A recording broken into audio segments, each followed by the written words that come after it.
రానున్న లోక్సభ ఎన్నికల్లో దక్షిణాదిలో 45కు పైగా సీట్లు గెలుచుకోవాలని కాంగ్రెస్ పార్టీ లక్ష్యంగా నిర్దేశించుకుంది. సరిగ్గా వ్యూహరచన చేస్తే ఇది సాధ్యమేనని పార్టీ అధిష్టానం భావిస్తోంది. తెలంగాణలో కనీసం 10 సీట్లు, కేరళలో గతంలో మాదిరిగా 15 సీట్లు, తమిళనాడులో 8, కర్ణాటకలో గత ఎన్నికల్లో కేవలం 1 సీటే దక్కినప్పటికీ ఈసారి 15 సీట్లు సాధించాలని పథక రచన చేస్తోంది. తమిళనాడులో డీఎంకే గతంలో మాదిరి తమకు 10 సీట్లు కేటాయించే అవకాశాలున్నాయని, వాటిలో కనీసం 8 గెలవాలని కాంగ్రెస్ ఆశాభావంతో ఉంది.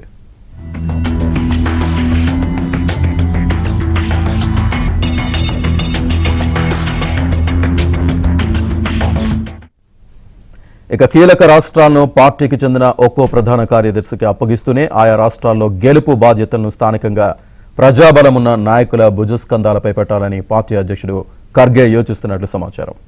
ఈ మేరకు తెలంగాణలో పార్టీని అత్యధిక స్థానాల్లో గెలిపించే బాధ్యతను సీఎం రేవంత్ రెడ్డితో పాటు ఆయన సారథ్యంలో సీనియర్ మంత్రులుగా ఉన్న నేతలకు అప్పగించాలని భావిస్తున్నారు.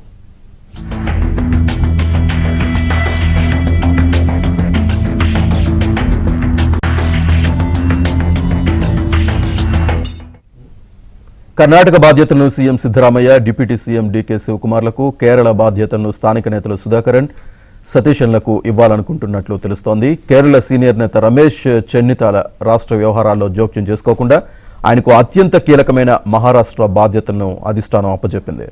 ఉత్తరాదిని కూడా రాష్ట్ర స్థాయిలో ప్రజాబలం ఉన్న సీనియర్ నేతలకే బాధ్యతల్ని అప్పచెబుతూ ఢిల్లీ నుంచి నేరుగా పర్యవేక్షించాలని పార్టీ నేతలు భావిస్తున్నారు.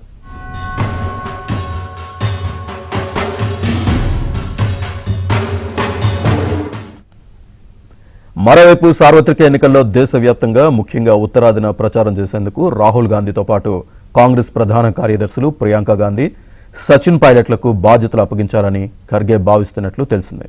పార్టీ పునర్వ్యవస్థీకరణలో ప్రియాంక గాంధీకి ఏ బాధ్యతలు ఇవ్వకపోవడం, సచిన్ పైలట్కు ఛత్తీస్గఢ్ వంటి చిన్న రాష్ట్రం అప్పజెప్పడం ఇందుకు సంకేతమని కాంగ్రెస్ వర్గాలు పేర్కొంటున్నాయి. జాతీయ స్థాయిలో ప్రచారం చేయడంతో పాటు పార్టీ నేతల మధ్య విభేదాలు పరిష్కారం, పొత్తుల్లో జోక్యం వంటి కీలక బాధ్యతలను కూడా ప్రియాంకకు అప్పగించాలని ఖర్గే యోచిస్తున్నట్లు సమాచారం.